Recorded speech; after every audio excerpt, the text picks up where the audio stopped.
Professor Nabil Bonduque, dentro dos 5 pontos apresentados na sua palestra, em que se fala da importância do resgate da questão ambiental e humana e não de imperar a questão imobiliária, o que é possível para o resgate da feliz cidade?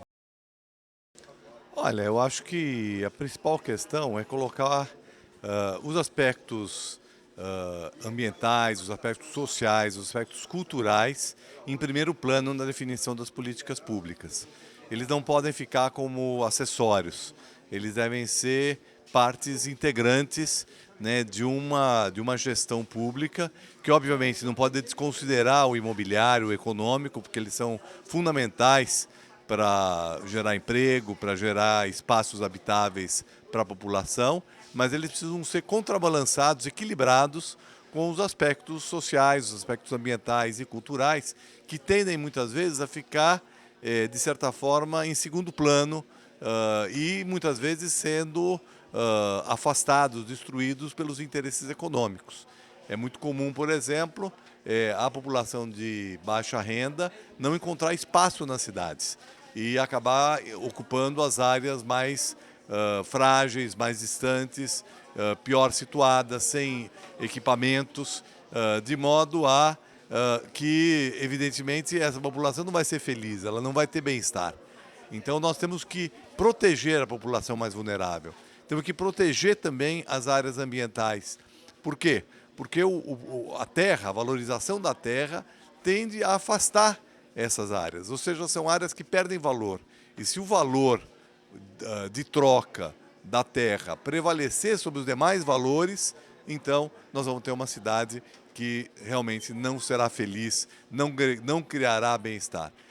É claro que nós não podemos desprezar os aspectos econômicos, mas eles precisam ser contrabalançados, protegendo-se, portanto, as áreas de proteção ambiental, remunerando os serviços ambientais que elas prestam, criando áreas de interesse social onde se produza habitação de interesse social de maneira adequada, porque também, se isso não for feito, a cidade vai crescer em ocupações irregulares, né? Ou seja, a população de baixa renda vai buscar também áreas desvalorizadas, e muitas vezes essas áreas são as próprias áreas ambientais.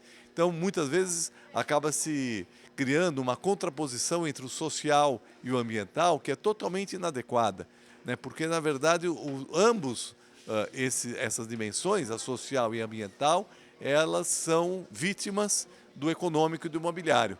Então nós vamos equilibrar isso e acho que a participação da população na gestão pública, no planejamento, na definição de regras para o funcionamento do mercado imobiliário, do mercado fundiário, é um caminho fundamental para que isso possa acontecer. Ou seja, abrir canais onde a população possa participar, discutir a cidade que quer, a cidade para o futuro, lembrando sempre que o planejamento é um instrumento fundamental, porque aquilo que nós teremos daqui a 10, 15 anos é consequência das políticas que foram feitas agora.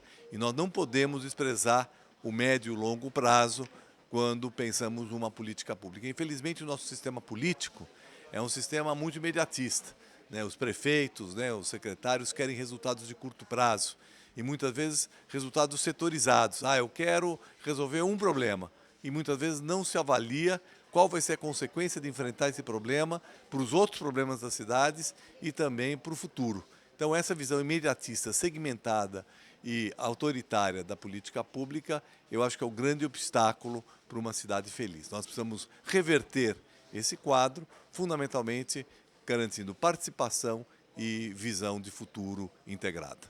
Sabemos que existe uma visão de catastrofismo. O professor Dolbo discorda disso. Qual o seu ponto de vista a respeito? Olha, eu acho que eu também concordo com ele. Eu acho que nós não devemos ter uma visão catastrofista, eu não tenho. Eu acho que nós temos avançado muito. Quem estuda a história sabe que nós temos avançado muito em mecanismos de participação social, em mecanismos de planejamento, no avanço em certos indicadores sociais. Agora, apesar disso, né, a dinâmica também das cidades mais recentes é uma dinâmica muito que pode levar a perspectivas muito negativas, principalmente porque nós temos hoje uma associação entre o mercado fundiário e o mercado imobiliário e o mercado financeiro. E os capitais, isso no mundo inteiro, né, estão buscando, né, se valorizar a partir do imobiliário. Até porque o financeiro, em muitos lugares, ele hoje não gera os recursos, o retorno previsto. Então, no território das cidades, eu diria que se nós não tivermos uma políticas de planejamento, de proteção, de controle para o imobiliário, a gente pode ir para uma perspectiva mais, para uma cidade que não responde às expectativas da população.